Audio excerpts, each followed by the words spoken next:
Hey guys! Hey, That's not how the show starts.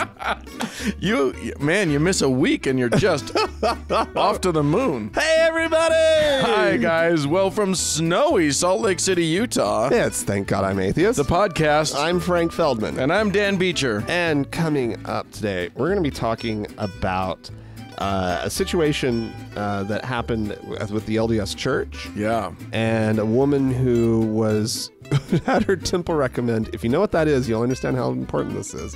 Her temple recommend revoked because she was a little too chatty. She wouldn't shut up. She wouldn't. You know what? When a man tells a woman to shut up, damn it, lady. Shut up. Just shut your face hole. You're now apostatizing. So we'll get to that. Talking. Yeah. Yeah, so that's a mess. None of our listeners will be surprised by that story. No, probably not. But we'll have some fun talking about it. But it's still horrifying. Yeah, it's not good. And what's great about it, though, is how substantiated it is. Yeah. Yeah, that's true. Anyhow. We'll get to it. But before we do, Dan. Yeah. Your cheeks look nice and freshly shaved. What about my neck? Also. Glabrous. I look sexy. I look dead Is it glabrous or glabrous? Glabrous? What is that? Hairless. Oh. Isn't it? I don't know. Is that a word? That's just made it up. Congratulations on that. Harrys.com provides razors for men. Yes. Shaving implements. Who need to remove facial hair. For the fellas.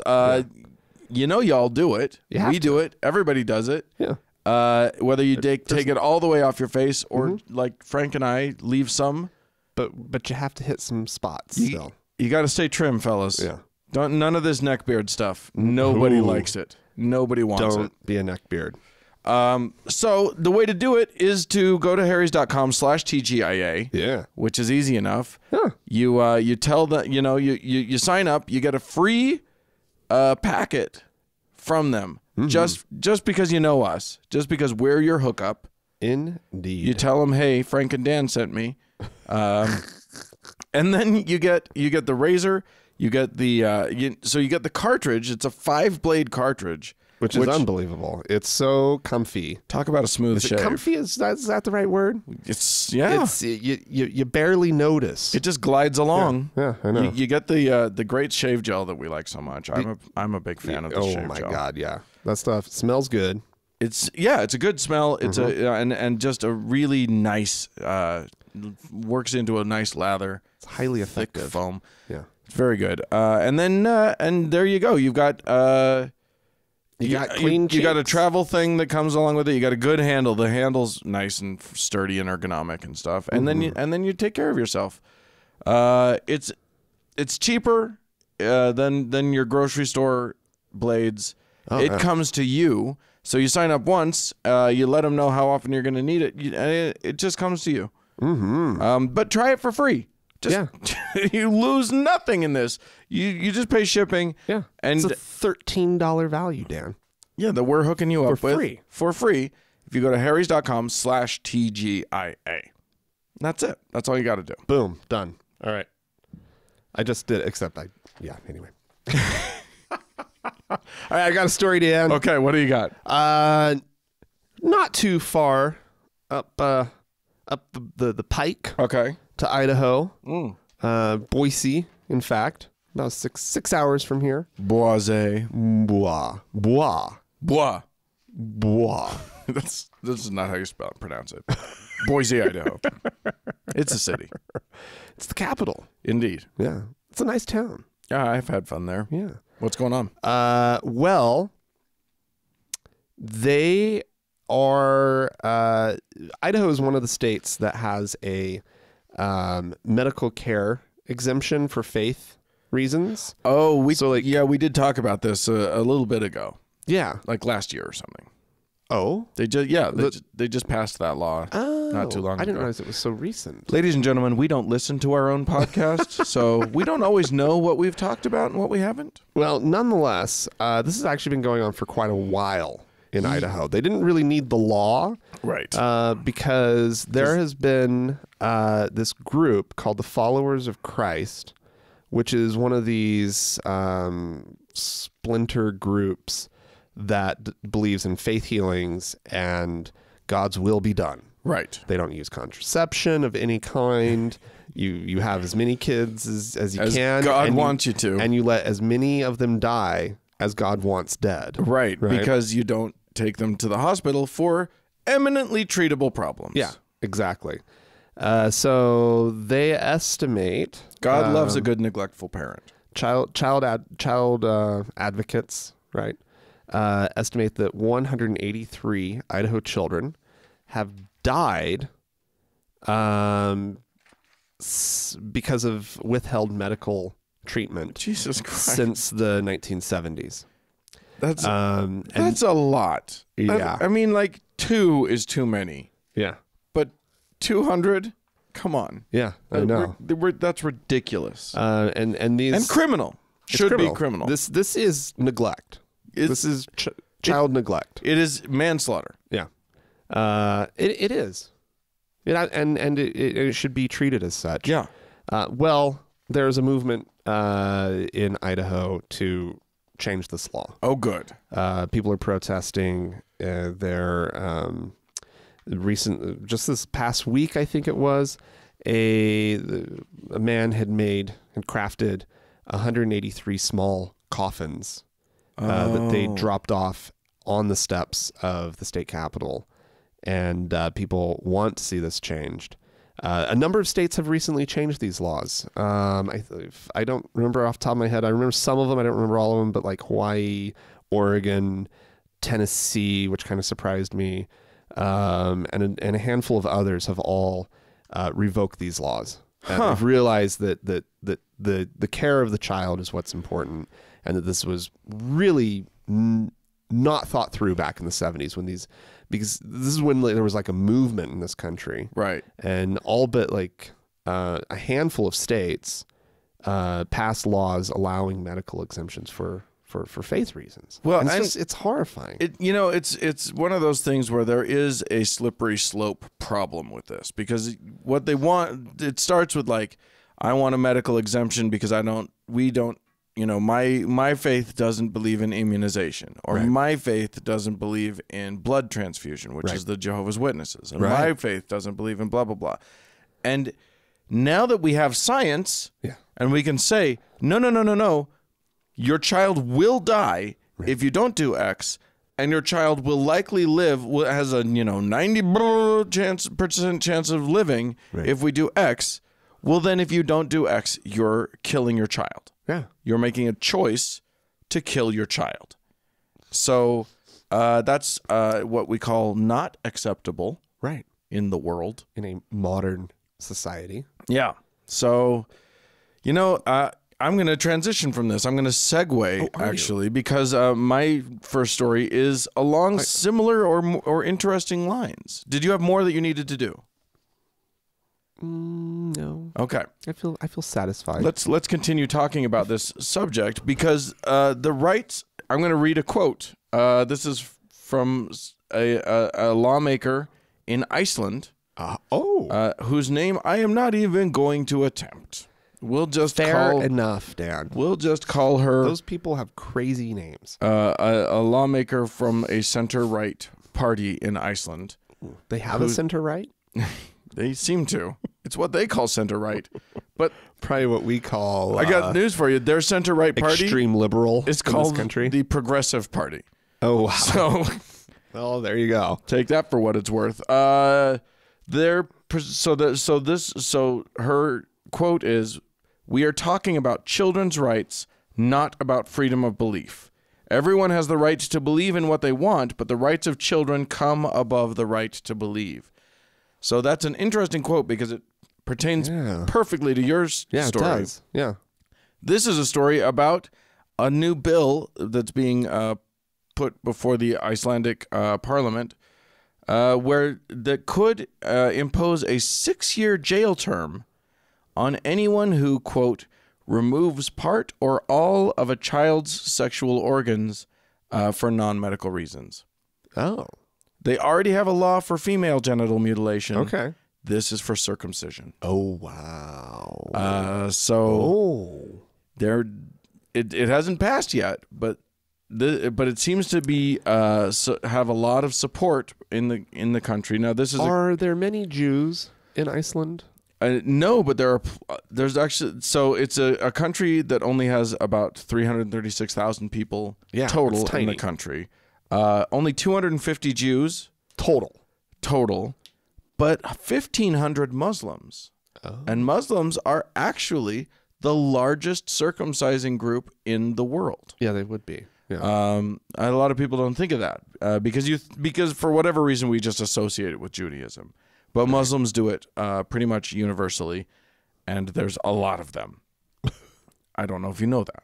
Right. In this world, an estimated 30% of all males globally are circumcised, and about 2/3 of those are Muslim. So yes, they are up in arms. The religious folk. Yeah. Because they're being attacked. They're under attack. Their religious freedoms are under attack. Well, guess what? If you want to cut off parts of your own genitals when you're an adult and have, and have the autonomy to make that decision, I guess knock yourself out. But the point here and the correct thing that Iceland is looking at is when a baby, when we're talking about a baby, when we're talking about a child, they don't have autonomy and they can't consent to this mutilation. Right. And that's all it is. Like, make no mistake, circumcision, it was done to me, it was done to you. Mm-hmm. It's a mutilation. Mm-hmm. They're mutilating a baby. Mm-hmm. And that's ridiculous. It's a ridiculous thing to do. Right. So there you go. Iceland may be the first country to ban it. Well, good for them. Yeah, I'm all for it. They can have, but it is tricky. It's a tricky thing to do to tell these groups that have literally millennia old traditions. Yeah. No, you can't do that. That's a tricky one. I support it. Yeah, it's tricky. But I understand the position of somebody who's like, I participate in this tradition that goes back thousands of years that my people have been doing this whole time that we believe is holy and sacred, even though it's horrific and awful. So how can you tell me that I can't do that? It's an attack on me. I get it. Right. It would feel like an attack. Yeah. It's just protecting children. That's all this is. Anyway. Well, all right, Dan. Yeah. That's a thing. It's really a thing. I would like to, let's see, protecting children. I'm going to go with this story then. Okay. There is a story that was, I guess the media, the right-wing media. The media. Got all up in arms over. Okay. They turned it into something that it's not. Oh, rude. The story of a woman who had her child baptized and then was thrown in jail. Oh. Oh, my God. Oh, no. Oh, my God. What's happening? Child she didn't have custody of, nor the right to make religious decisions for. Oh. The father had specifically been given the right to make the decisions about religion. Okay. Very clearly by the judge. Okay. Right. In the very, very nasty custody hearings that these two are going through. As they so often are. Kendra Stocks is the mom. Uh-huh. Paul Schaff is the dad. Okay. And they had a 6-month relationship that produced a child. Indeed, that'll happen. Both Roman Catholic. Wait, they're both Catholic? Both in support of having the child baptized.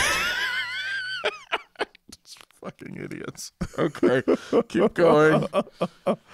However, oh God, there's just been nothing but turmoil between these two, right? Including the fact that the father has been very upset about some naming things. He wanted his last name included in the child's name. Oh, the mother refused. Oh, so she and went about just having the child only have her last name. Oh, on the legal documents or Legal in the, documents. or in the baptism? Legal documents we're weird. talking about. Oh my God. Anywho. So she has a history of just doing things without checking in with anybody doing things just willy-nilly. Right. Behind his back. And so they were actually in court the day before the child was baptized. Okay. Right. Now, she had visitation. She had like some sort of like she could have the child like for the weekend, I suppose, sure. right? Type deal. But he's the custodian. Right. Right. He has full custody. Sure. Right. Well, while she had the kid, and she had this plan for months, mind you. Yeah. She had the child baptized in secret, had her sister listed as the godmother, and Shaft's brother as the godfather. But court records show that the brother did not attend because nobody told him the ceremony was taking place. The godfather was not listed, informed, but he was not informed. Neither was the father. How is the priest okay with this? I haven't figured out. She had a sneaky priest. I think she just lied to the priest. Oh, maybe. She set the whole thing up. I mean, clearly, she lists the guy's brother as the godfather. Right. Right. Which is weird. Which is totally fucking weird. She sits in court claiming that she didn't understand everything, and the judge is like, I sat there and went like point by point with you. Right. And said, do you understand? And you kept saying yes. Right. So at this point, I don't care if you didn't understand. You said you did. You said you did. Right. What, and so I'm still blown away that they're both Catholic. I know. This is crazy. Like when you talked about this, when you set it up, I was certain that it was going to be like an atheist versus, or even like one Baptist, one Mormon, or one, whatever. No. Both very much practicing. They both wanted a baptism. They both want the child raised Catholic and going through all the Catholic she just stuff. had to have it be her baptism. It was her baptism. But Shaft's attorney pointed, this was in court, he pointed out that the couple had spent the day before the ceremony in courtroom discussing all of these the spiritual decisions relating to the child, right? These things were being discussed. She had this thing planned and she's sitting there just lying, right? And but the attorney says, one would think that you would have the sense to say, oh, by the way, I've scheduled a secret baptism and it's tomorrow and you might want to know about it. Right. Like, just absolutely outlandish. Anyway, if you see this story circulating around or anybody online being pissed off or outraged about this mom having her child baptized. Well, I think I did see this, and the headline was something like "Woman goes to jail for baptizing her child." Right. It's not because she was baptizing the child. She's being basically held in contempt of court. Right. She didn't have any right to do it. Yeah. So she's still going to get baptized. She denied or she disobeyed a court order, essentially. And the judge's his attitude is, you cannot, in our system, disobey the court and not expect some kind of consequence. Yeah, totally. You cannot. No. So you are going to jail for a week, so you have some time to think about this, right? Yeah. And the fact that you excluded the Catholic father who wanted to be involved in this baptism. He would have probably, well, I don't know if he would have invited her to the thing. No, who knows? Who knows? Who knows? She sounds unhinged. Yeah, she's crazy. And we have nothing to base a personality on for him. No. But at least, but she needs to go to jail because she did something unconscionable. But she's a lunatic. She's a crazed person. Look at this picture of her. Ooh. That's a crazy woman. That's a crazy. Yeah. Crazy. Yeah, she's kind of got the dead eyes, although it is a mugshot probably, so, I don't care. Anyway, I'm going to take us to New Mexico. Oh, not old Mexico. Right, correct. Specifically, we're going to Bloomfield, New Mexico. where a lawsuit was settled a bit ago. This was one of these, they decided they absolutely had to have a 10 Commandments monument on their public grounds somewhere. It's important, Dan, to really make sure everybody in your community understands that you're a bunch of religious, assholes. And that they don't covet. Stop wanting things, you dicks. It was really important. Anyway, the ACLU got involved. There was a lawsuit. The city of Bloomfield lost this lawsuit. Now, here's the thing. Here's what happened. Hammett Menta pointed this out on his blog. What happens is these Christian groups lull the city or the whoever, mayor or city council or whoever's doing it into a sense of false security. What they say is, if you do this and you're willing to fight the good fight, we'll make sure that you have free legal defense. Oh, interesting. We'll make sure that, there are all these Christian groups that will provide a free legal defense for it. Here's the trick. They're going to lose. Right. And even if you have free legal defense, when you lose that case, you've got to pay for the other guy's legal team. Oh, my God. Because the ACLU warned them multiple times, look, don't fight this. You'll be on the hook for our legal defense, for our legal expenses. Right. In this case, to the tune of $700,000. Oh my God! Which a small town doesn't have. They have to issue a bond to throw around. They can have a little town bond issue on their next ballot. Well, city, will you give us over the next 20 years, we'll borrow money. Will you pay for this bond? Yeah. So we can just piss your money away. Right. So they got themselves into this hot water. City manager Eric Strahl has come up with a different possible solution. Oh no. He's thinking he's going to try and GoFundMe the thing. He's hoping that Christians around the country will pony up for this small town's $700,000. They really ought to. They really should. I feel bad for anybody who I think the city should be suing the fucking politicians to get them on the hook for this thing, because they're the ones that dragged them into this. Make your elected officials financially liable for the bad decisions they make. Yeah. Well, that's a thing. Wouldn't that be great? That's a thought.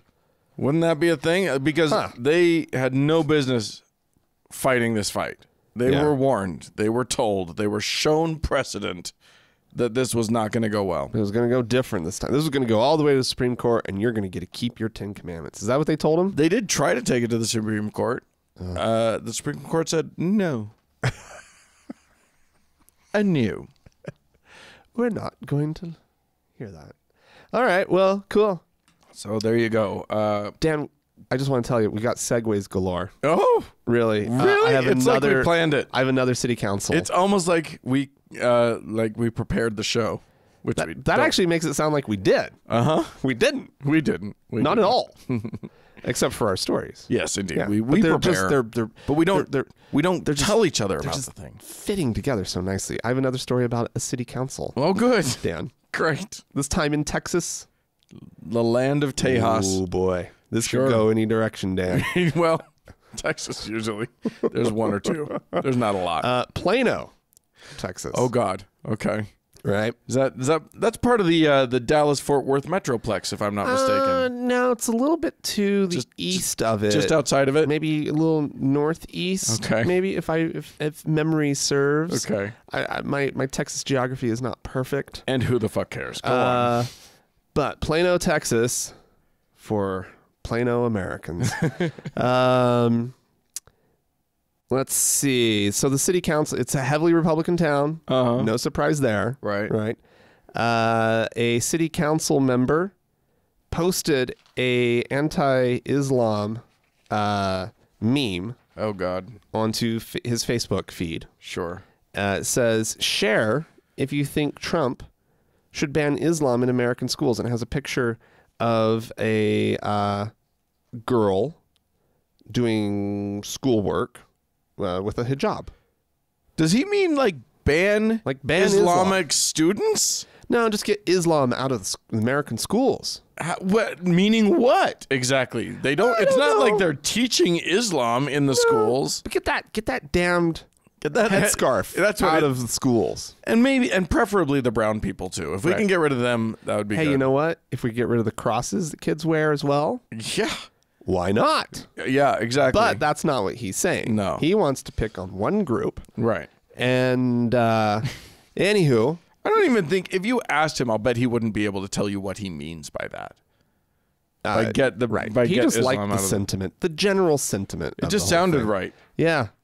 Yeah, that's right. Islam in American schools. That's wrong. Yeah. Anywho, so this dude, 73 years old. So, that's really all who's on Facebook anymore is old folks. That is not true. It's a thriving community of all ages. Not young, but anyway, that's beside the point. So anyway, the mayor, who's the first black mayor of Plano? Plano. Okay. He comes out. He's actually an immigrant from Haiti. Oh. So he didn't like what Donald Trump said a few weeks ago about his Haiti shithole being country. A shithole country, right? And so he's come out and he's kind of making a little bit of a name for himself. But anyway, he says, my message to everyone within the Islamic community is this is their home. They're welcome, just like everyone else is. And guess what? 6 of the 7 city council members agree with the mayor. Oh, and they have censured this asshole. Oh, good. And here's a lovely quote from a woman named Erica Johnson, who was outside protesting. Dude, she was holding a sign that said "Baptists against bigots." Oh, apparently Plano was like totally against this guy. She says, "Look, if you want to be a racist old grandpa, you can be a racist old grandpa, but you cannot serve in public office. It's wrong. I mean, everyone has the right to free speech, but you don't have the freedom of the consequences of your free speech." Right? There you go. That's a Baptist. I love it. Against bigots. Yeah. Well, I mean, and I always thought Baptists were for bigots. Well, Baptists are traditionally are bigots. It's one of their things. But no, I think that I think it's good. Like what's happened is that this country has swung so far in one direction that the people who normally would just let things fly under their radar are having to go, oh fuck, you know what? This really has gone too far. Yeah, we've actually said it.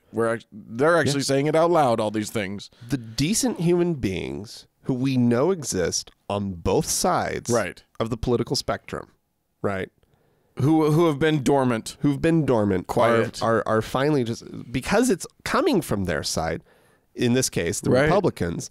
These folks are having to stand up and go, yeah, that's not okay. This isn't cool. This can't. is not how I want to live. It's not America. What is this? I mean, the whole idea of America has always. I mean, theoretically, I was taught even from childhood that it was about pluralism and it was about everybody's welcome. Right. We shit on the newbies who are here. That's what we do right now. Sure. Right now, it's people from south of the border. We shit on them, and then they'll work their kids will work their way into our system, and there'll be a new group that we shit on. That's how America works. And the Mexicans will join us in shitting on whoever it is. They absolutely will. They will enjoy it, just like the Italians do now. Oh my God. We're doing this badly. I think we're failing. That is clearly not the message. No. The message is we need to get better at this, not regress. Right. Right? Yeah, we need to embrace the pluralism. Yes. We need to shore up our system that is meant to be all about everybody. This is a place for everybody. Absolutely. That should be our national motto. Urber. That's what the E in E pluribus unum stands for. Is Urber. Urbuddy. Urber. Okay. Did you just have a stroke? Are you okay? Do you smell toast? You started that, Dan. I'm going to take us to Spain now, though, and then we can close this all out. Okay. Love Spain. In Spain, I do too. Patatas bravas.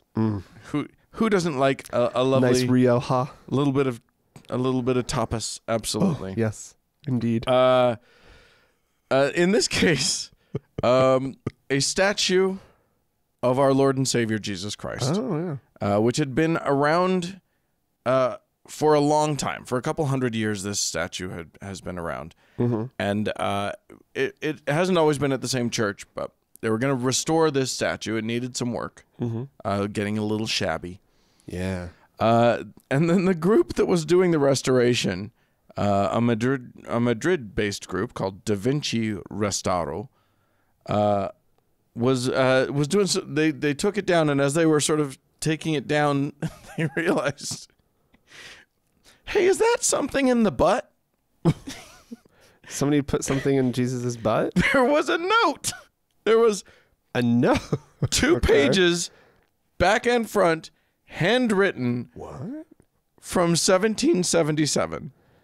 Oh my! Was this like stuffed in the butt of Jesus? So, was somebody in trouble? The hollowed out butt. No, this is like a bottle. It was note in a bottle. It was an amazing note in a bottom. It was literally like a time capsule. No way. That had been written by one Joaquin Minguez, who was a chaplain at the Burgo de Osma Cathedral. No way. Who had just sort of written up what was happening in his time, like just given a recap, said who the statue was by. The statue is by this artist, and was it and then had just gone on to talk about, typhoid fever's really bad right now, but we like playing games. We played this ball game. We like cards.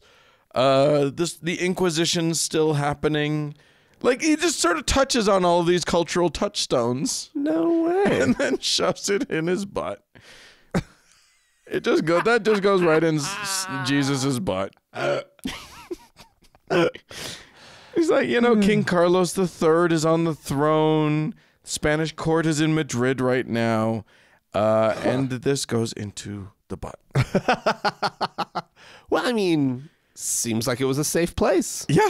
Apparently worked. Jesus's bum. It's just, I think we need our to, Lord and Savior's bum. If you have an old Jesus somewhere in your community, check his butt. You never know. It's like on the cross, so you don't get. Yeah. Like if it's on a cross, you don't necessarily see the bum, and you don't look up Jesus's bum. No. They actually, often, I think they just removed like a piece, the carved cloth that was covering him, and then like, I don't know if there was like. It was in the butt crack itself, but like in his posterior. Was there like a trap door? Was this? Yeah, I guess so. I don't know. No. There was a little something in this hollowed out statue of Jesus. I wonder. Wow. So when you get your hands on an old Jesus, check the butt. That's some advice. I think that's yeah. You might have a lovely little note from an old monk or clergy or whoever he was. Well, that's lovely. So good. Well, what's really actually quite nifty is it sounds like they actually learned a lot about the community there. Yeah. Like, I'm sure there were other things that they had to like talk about life and I mean, the person 300 years this ago. guy could have written out I love Jesus like sort of whatever religious thing, but instead he very clearly intended it to just be like, here's capsule. Here's what's going on. Right. Enjoy, whoever finds this. I wonder how he got my mind started like, how did he get the idea? Yeah. Had he discovered a note in Jesus's bum and wanted to pay it forward? It's a chain letter. It's a Jesus butt chain letter. That's great. That was sent in to us by a listener, by the way. Oh, fantastic. So thanks for that. Yeah. If you'd like to send us a note about your statue's butt, please feel free to do it. You can write to us, podcast@thankgodimatheist.com. Or you can leave us a voicemail message. The telephone number is 424-666-8442. Yeah, go to the Facebook page, facebook.com/TGIA-atheist, and click that like button. And while on Facebook, search for the TGIA Members Only Lounge, or request to join. It is a closed group. Yeah. But we let you in if you know what it is. Yeah. And then, It was lovely. participate. Yeah.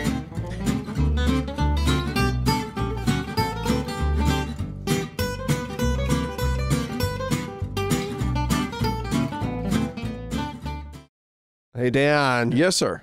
Here's a voice that's been hitting the show far too often lately. Oh, Rick Joyner. Somebody has to step up when when Patty Boy hasn't been stepping up with his usual lunacy. Yeah, I know, but there's something. Even though I hate the man, there's something strangely endearing. He's like our racist grandpa. Yeah, there's or something like as awful as he is. Pat Robertson. He doesn't. Yeah, he's just not the worst, right? Okay, well, maybe he is. Rick the worst. Joyner's not. Rick Joyner great. he's just so fucking annoying. That's my problem with him. Yeah. Anyway, he's got some theories about why the school shootings continue to happen, and so let's just listen to this imbecile. Okay. I want to go back to the beginning of this. There's, I think, good spiritual evidence that the Columbine shooting in Colorado years ago opened a gate of hell into our country. Now, in the scriptures, gates of hell are access points. They're doorways through which hell gains access to our lives, to our families, our churches, our communities. In this case, I think it has been the whole country and maybe many other countries, but a gate of hell was opened. Only the church, when there is a gate of hell, where there's been a breakthrough of hell into society, only the church has the spiritual authority to shut that gate of hell or to prevail against it. When prayer was removed from our schools, I believe that was the real beginning of the gate of hell, many gates of hell that are destroying our youth, our families, not just through shootings like this, but all through drugs and all kinds of other ways. That had provided a hedge of protection for our students. And as I've written, I started writing 30 years ago that prayer would be returned to schools. Schools would demand it. They would do it regardless of the Supreme Court, government, or anything else. They're going to realize we've got to have prayer in school. We are going to pray, we're going to obey God rather than men in that kind of situation. And I think we're getting there pretty fast. Oh, boy. Well, that's what we need. I mean, it's not like we can look. It's not like there are other countries in the world that we can look directly to provide us with evidence that prayers in schools don't prevent. It's the gate of hell. The problem is that we've opened a gate of hell. You're falling into a very common fallacy, man. which is, I'm sure countries like Japan and Sweden, right? Right. There are plenty of countries that don't have prayer in schools. Yeah. That have much less gun violence. No. Those countries are not America, Dan. America is special. America is a city on the hill. Right. And there's been a gate of hell opened. And we have a gate of hell. Do they have a gate of hell? I mean, probably. Surely Japan. Those people are into so much shit. There has gotta to be a gate of hell. There's got to be hell gates there. There's got to be, right? Scandinavia is just one big hellgate. Like, no kidding. Just comes out of the fjords and pours out over everything. Oh my God. With their high standard of living and everything. Happy populace and whatever. Sure. Awesome. Yeah. Sure. Yeah. Clearly there's a hellgate there. Yeah. The prayer in schools thing, he predicted it 30 years ago. It still hasn't happened yet, but he's ready for it. Oh yeah. It's going to happen. It's going to Yeah, no. Instead, the kids are pissed. Here's and the what kids are going to march. Here's what I want to know. You can't, like, your God is supposed to be everywhere, right? God is everywhere. Mm-hmm. Yeah. So, like, somehow, and like, you can totally pray before your kid goes to school, pray after your kid comes home to school, pray while your kid's at school. Your kid can individually pray while they're in the school. Right. No one's saying they can't. No one's trying to stop them from doing that unless they're like doing it like at a moment where it would be disruptive for all of the class. But, you know, in your own time, like all of this prayer can happen. Right. And presumably has been happening. Yeah. Why is God still not able to stop the shootings then? Because, Dan, there's a rock, paper, scissors of prayer, hellgates, and God. Right. Right. Yeah. And so prayer beats hellgate. Hellgate beats God. God beats prayer. God beats prayer. Maybe that doesn't go all the way around. I just feel like but clearly hellgate beats God. Right? Mm-hmm. God's not everywhere. God's not in that hellgate. Right. Right? You got to get prayer going so the hellgate goes away and so God can get back in. And the prayer has to be led by the principal of the school because God rules are like vampire rules and you have to invite God into the school or he can't get in. But boy, you don't want him to get in. That's the thing. Once he's in, what are you going to do? Like, yeah, then you're at his mercy. Yes, he'll protect you from the school shooters. Obviously, that's clear. Right. That much is clear. He'll let whoever's in charge diddle all the kids. Yeah, that's true. You know? That's true. So that's how God works. Well, but the nice thing is that the other compelling evidence that he can, because he talked about spiritual evidence about this hellgate. But one thing we know for sure is that God will at least protect people. There's no shootings in churches, so that's how we know for a fact that his logic is working. Oh my God! We didn't have a lot of people write into us, but we did have one email that I wanted to read out. This is from Jim. Okay, he's an Aussie, Australian Jim. He says. Hi, Dan and Frank. Recently here in Oz, one of your countrymen, meaning our countrymen, on national radio was was discussing the reappearance of worldwide bunkers. Bunkers built / dug to protect citizens from plague, nuclear holocaust, etc. These appeared in great numbers of differing sizes during the Cold War, of course, but now are reappearing. The commentator said that the Mormon church in Salt Lake City was encouraging its flock to dig bunkers. Lots. Do you guys know of this? If so, can you comment? Actually, I would imagine the good Lord would take care of these faithful, God-fearing folk in the event of a Holocaust. Well, that's where you're wrong. Yeah. The Lord helps those who help themselves, is what I've heard. And also, God's never saved anybody from anything. No. Unless... Except in that one story where that one guy, you know, he had his Bible in his pocket and the bullet was stopped by the Bible or whatever. Yeah. I haven't heard about this. Have you heard about this? I have not. I will say this, though. Utah, there are a lot of preppers. Prepping is huge. And the church feeds into it a little bit with like talking about keeping like a food storage. Which in our day, growing up, it was like you want 72 hours of food. You need a 72-hour supply of food. And now it seems to be like you need 5 years of food. You need grains. You need buckets of grains. No, it was a year. It was a year's supply is what my family always did, right?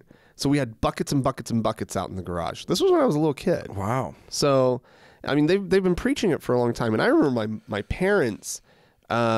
saying how it had been like a 3-year supply is what the church had recommended at one point, but because the people were unfaithful and didn't do what they were supposed to, they were just now pleading with everybody just to do a year, right? And I was just like, what the fuck? Let me tell you something. You can't use all this shit. If you are buckets of food, if you're in a first world country. and something has gone so wrong that you need a year's supply of food, those buckets are not what's going to save you.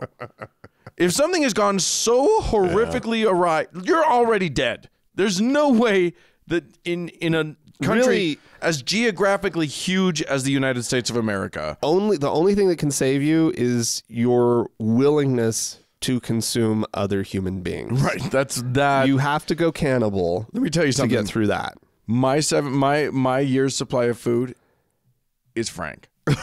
I'm sorry, guys. Well, He will die. I'm not that voluminous. Well, you're not a year's supply. That's I'm not true. a year's supply. But I you're- might be good for a few months. You're my starter. You're my starter. maybe. I don't know. I don't know how much I own more guns than this you. would go.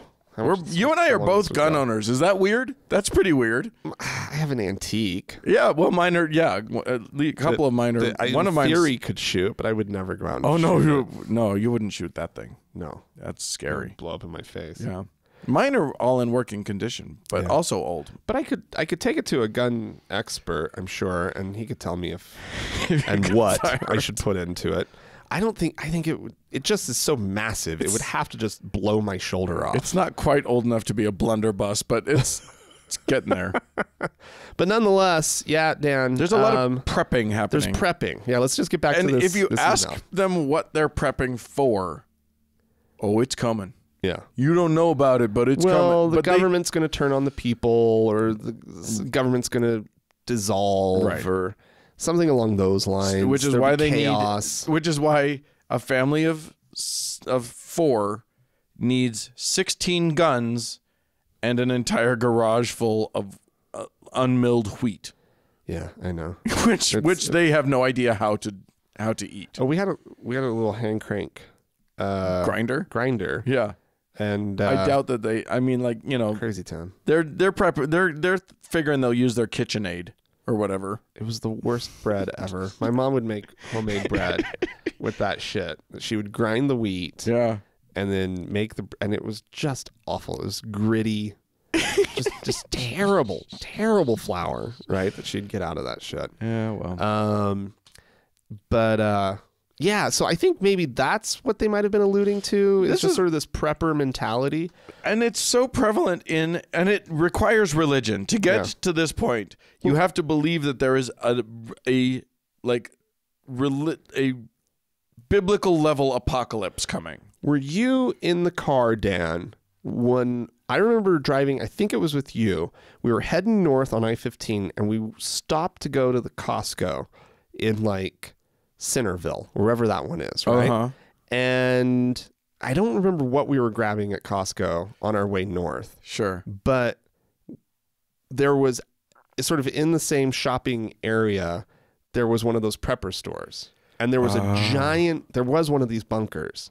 Were you there? I don't think I was there. Oh, it was this giant tube, right? Yeah. And we were able to like walk through it. We totally were like, what the fuck is that? Oh my God. We are going to go walk through it. And Yeah. it was like, was one of these things of like live underground for a year while the, Is there a nuclear way that we fallout- can convince all these people that it's happening and they need to go into their bunkers? Well, Hawaii tried. Can we? Yeah, exactly. Can we do that?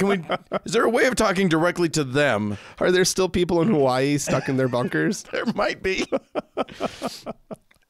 Yeah, that's what we need to do. We need to get them all in for just for a year. We'll get you all, but we'll make it an election year because that'll be good. Oh yeah. And we'll get them all into Don't their let the bunkers. preppers vote. And then and then we'll fix some things while they're gone. Hopefully, some of our lawmakers are the preppers. We'll get them all into bunkers. Anyway, yeah. So, do we have any people to thank? Oh, Dan. Yes, indeed we do. We have some new patrons. Hooray. On Patreon. And we have there's Philida. Okay. Is a new faithful member. Lovely. We have Belle as a venerable Ooh. listener now, and Andrew as a beatified listener. Well, So blessings bless on all of you. Ladies and gentlemen, these people have not only earned themselves eternal glory, but also get access to an ad-free version of our show. Absolutely. And bonus content that only our patrons get to hear. Yes, I believe that's starting at the venerable level. Starting at the venerable level. So if you would wish to join the ranks of these good patrons, these blessed people, you can go to thankgodimatheist.com and click on the support tab and go to our patron page and help us. We're really close to hitting our 200 patron goal. Yeah, we had that announced a little while ago. As at this moment, we are 7 patrons away. So if you've been thinking about it, help us hit our goal. It'd be lovely. It would be great. And then you get all those perks. Yeah, absolutely. So, and we need to thank our... Oh, my God! We almost didn't think... Whoa. We need to thank our Lord and Savior. Yeah. Our continuing top donor, Angela. Angela! May her glory shine May she down bless all on of us. all of us from above, and may she have notes in her butt for everyone. That people may find Later. future generations. And they'll learn of everything wonderful in Angela's life. Indeed. In the name of the Father, and the Son, and the Mother, and the Daughter, and all the people, and the aunts and the uncles. It's now a 10-pointed matrix. star or cross. Amen. Amen.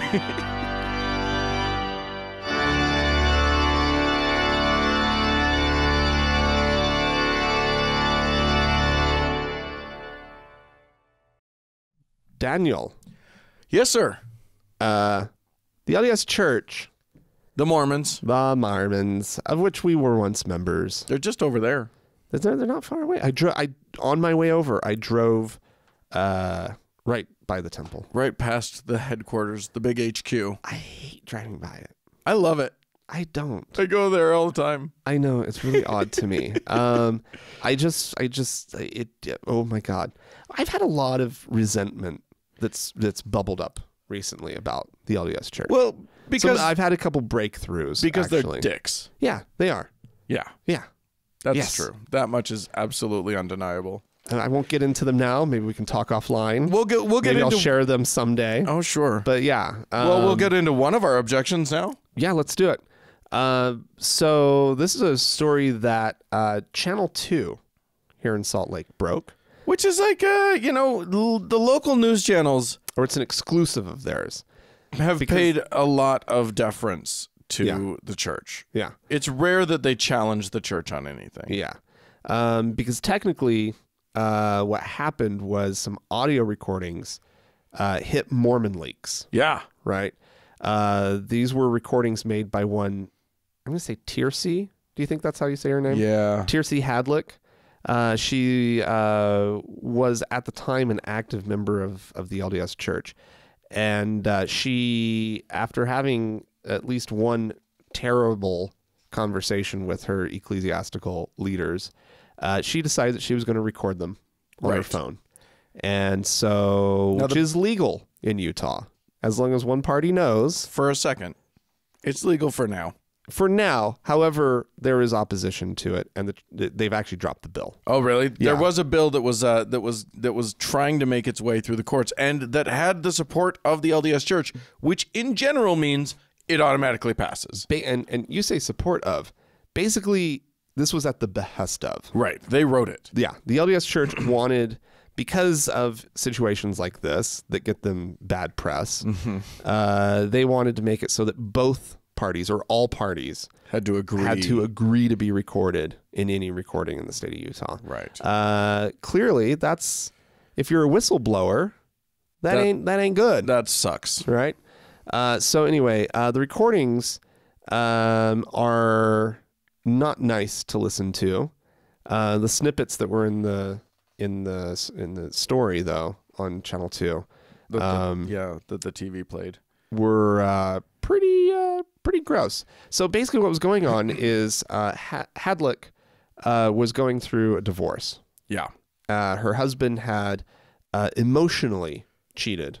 Had an emotional affair. Yeah, that's another what woman. she claimed is an emotional affair, which may or may not be a thing, but it was enough to hurt to ruin their marriage, damage their marriage to the point where right. they no longer wanted to have it anymore. He was just he wasn't really fucking her. He was just sort of emotionally fucking her. Which, let me tell you something, a little less satisfying. In one way. That emotional fucking. I mean, have an emotional relationship, great. Yeah. Emotional fucking, though, nowhere near as good as just fucking. Nonetheless, it ruined their marriage. Yes. They were in the process of getting a divorce. And she was upset. So she was talking to her friends in the community. And in a lot of Mormon communities, it's going to be all you have access to. You don't know the rest of the Mormons, all of the people in what is called your ward. You are surrounded by Mormons. Yeah, and any non-Mormon neighbor you might have, you look down upon. Well, and they're not your friends. And this is one of the tough parts about any divorce is that you have all of the same friends. Right. You and your partner of at least 20 years. Probably. It was at least 2 decades that these two were together. Yeah. Eventually, like when you need to go to your friend to talk about what's happening in your marriage, unfortunately, your partner also knows that person. Right. So anywho, it's just a trick. She's out. She's trying to sort through her emotions. She's trying to work through everything. And she is told by her bishop and stake president. So basically your priest and your bishop. The stake president is, in Catholic terms, that's the bishop. Right. And the priest is the guy that Mormons call the bishop. Demanded that she stop talking about the divorce. When she didn't stop, they revoked her temple recommend. Which is a big deal. Which to a Mormon, that's as big a censure as you can get before you before disfellowshipped and then eventually excommunicated. Right. It's basically saying you're being a bad little Mormon. No. Well, and it's horrible. Like people really, they sort of rank themselves within Mormonism based on whether you're a temple recommend holder, right, or not. You are a good Mormon if you have one. Yeah. You are a bad Mormon if you don't. And if if you're caught doing bad things, if you beat your child or whatever, that's the first step. They'll take away your temple recommend. Yeah, and you'll have oftentimes, even for something as minor as beating your child, they are not going to take away your temple recommend, Dan. Well, and that's true because here's the thing. Her husband, who had this, quote, emotional affair, he had to talk to the same bishop. Yeah. The woman that he had this emotional affair with was in the ward, so she was probably brought in to talk to the bishop. Neither of them lost their temple recommend. Exactly. Because they knew to shut up. Apparently they were being discreet in the ward. Yeah, because you're the dickhole in this scenario. You're the one you're the bad guy. So yeah, nobody would. So of course you're not going to start spreading it around. So here is a quote from her stake president. This is what he says to her. So he's the big dog. Yeah, she's having a very special meeting with her stake president. Right, and this is from the recording. Yeah, he says, "We took your temple recommend away because you emphatically said you would not stop talking about this with other people. That is the singular reason for which your temple recommend was taken away. Because when they told her to not talk about it, right, that she did not stop. She was like, no, I need to process this. I'm going to talk about my own divorce, my life, to my friends. He continues, disagree with me all you want, but to not follow counsel direction from your priesthood leaders, there's a name for that. That's called apostasy. Ding, ding, ding. And we've hit it. Yeah. You didn't obey me. Yeah. Hello, cult leader. I'm in charge. Yeah. I'm the man who has the magic powers, and you didn't obey me. And so I'm going to ding you in a way that hits you really hard in Mormonism. Yeah. Like for people not entrenched or not formally entrenched in Mormonism, like you need to really understand this. This is humiliating. Yeah. It supposedly is disconnecting you from a closer sort of Connection with spiritual God. connection to God. Right. Like you go to the temple for like the most spiritual experiences that you're going to have as a Mormon. Right. Now it's not like there's a published list of those who do and those who don't have their temple No. recommends. But let me tell you something. Your niece gets married in the temple. Yeah. Suddenly the entire family knows who is and isn't in that room with them. Exactly. Because Andrea and I, when all of our, when all of her siblings got married, Yep. we're not in the room. Yeah. We have to sit out with their shithole kids, Right. babysitting 45 people because In the waiting room. because all of their parents have gone in. This is why don't want to go to the weddings anymore. It's just too much. There's all this screaming. I can't take it. Like, I'll take 2 kids. That's my max. Don't give me 11. Yeah. Well, anyway, It's not my job. Hadlick says that she's sort of that she made all this went down like last year, right? Like Okay. well over a year ago. Yeah.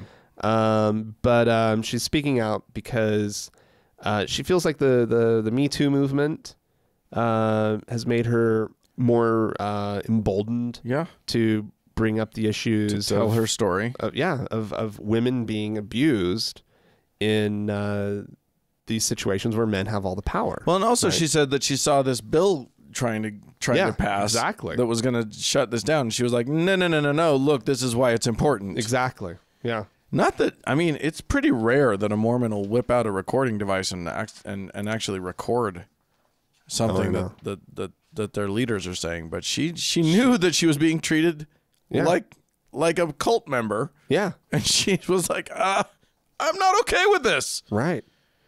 Yeah. Yeah. It's these moments when that you kind of, I don't know, growing up, I wasn't, of course, privy to the way that adults really get treated in the church. And so it was just kind of just what it was, and you grew up with it. And I was always, for years, really hesitant to throw around the word cult about Mormonism. Yeah, me too. It just didn't feel right. Well, it's so huge. It's too, like, by a lot of definitions, it is actually too big to be a cult. True. But does it behave in cult-like manners? Yes. Yeah. It does. And this is one of the ways. This is one of the control mechanisms that they have. And it's effective, and it got in her head. She said that she was suicidal after this. She was really depressed. It made dealing with her divorce that much more difficult. And subsequently, she has left the church. She's no longer an active member. I don't know if she's had her name removed or anything, but she has said that she does not want her temple recommend back. Right. I mean, she's out. Keep it. Yeah. You dickheads. Yeah, fuck you guys. You know, you don't have power over me anymore. And this is just, she probably feels so much better. It's probably such a weight. Oh my God. To know off her shoulders, to not have to deal with this nonsense. It's so funny because and emotional abuse. You see these people who are in the church, who are in a church. Yeah. And while they're in it, it just feels like leaving it would be the worst thing that could possibly happen. And they can't wrap their head around it. And it feels awful. And then finally, they're pushed and they're pushed and they're pushed. And finally, they're like, fine, I can't. I'm not going to do it anymore. I'm going to leave this church. Yeah. It's going to be the worst thing in the world, but I'm going to do it. And then they take literally half a step out the door and they're like, holy shit, this is better. This is so much better. Like, Remarkably better. I'm still scared about a few things, but whoa. Undeniably better. Ah, I can breathe. Yeah. And all that nonsense about coffee and alcohol. Right. Totally nonsense. And you can and now you can wake up in the morning. It might take you a minute without having all this sugar in your with your caffeine. Right. Yeah. i.e. Coke. Diet Coke. It's all Diet Coke. Okay, so you don't have to get all this saccharin with all this aspartame, whatever it is, right? And you can relax in the evening. Oh, it's You can you know. It's so much nicer. It's so much better. And you don't have to go to church on fucking Sunday. Right. And then there's no man who you don't even really know. Yeah. In authority over all of these, it's intruding into your life. It's the same thing as this fucking story that Mark And I talked about last week with Paul, what's his name, the Trump aide. Oh, yeah. And his 2 Mormon wives. ex-Mormon ex-wives who were told by their bishops not to leave him and not to make him look bad. Right. Because of his career. Well, fuck his career. Fuck him. Fuck that guy. And fuck you, Bishop so-and-so, for saying that. He's not a righteous man. Yeah. He's not somebody who should be who should have a good career. Right. Who should have influence. But that is the last person you want. Get him the fuck out. We just need to keep saying it. Religion is set up to protect the abuser. Absolutely. It is set up to protect the perpetrator and not the victim. Yeah. And the more we say it, the more, get out there and tell people that. When, when they feel like confused about it, point out to them. Yeah, because your religion is not there to protect you. It's protecting the asshole. Yeah. Yep. All right. Well, if you have... Woo, damn. Yeah, I know. That's someone... Your handkerchief. Nurse, dab me. If you have anything you'd like to add to this conversation, I'm sure you do, ladies and gentlemen. Get out there, get on your email machines and write to us, podcast@thankgodimatheist.com. Or you can always let us hear your voice. The telephone number is 424-666-8442. Yes, please do that. Go to the Facebook page, facebook.com/TGIA-atheist, and see what Mackenzie's up to. And also, while on Facebook, you can search for the TGIA Members Only Lounge and request to join. Now, it's got rules. Yep. But that's what makes it great. Yes, right? Indeed. And no one will know... You admit to nothing by joining that group. Sure. None of your Facebook friends will know that you're an atheist necessarily. It doesn't even have our logo on it. Nope. Just says the name. TGIA. Yep. Hey, speaking of Facebook, thanks so much to Mackenzie for all of her hard work on the Facebook page, and thanks to Sarah, Amy, and Danny for all of their work as moderators of the Members Only Lounge. And, of course, thank you to the Red Rock Hot Club. Thanks go out to the Red Rock Hot Club for the use of their music. And, of course, thanks to Gordon Johnston for the use of his music. Yes, indeed. If you would like to join the family of patrons that helps makes this show possible and that receives ad-free and additional content, you can go to thankgodimatheist.com and click on that Patreon button. And and that's so it. That's the show. Check us out on YouTube if you want to see what we look like while recording. YouTube.com/TGIA. See my fun fancy shoes today. There they are. And you can subscribe on YouTube as well. Yeah, please do another that. way to that helps us out a lot. Take in the show if you want to. All right. So thanks everybody. We'll see you next week. Bye bye.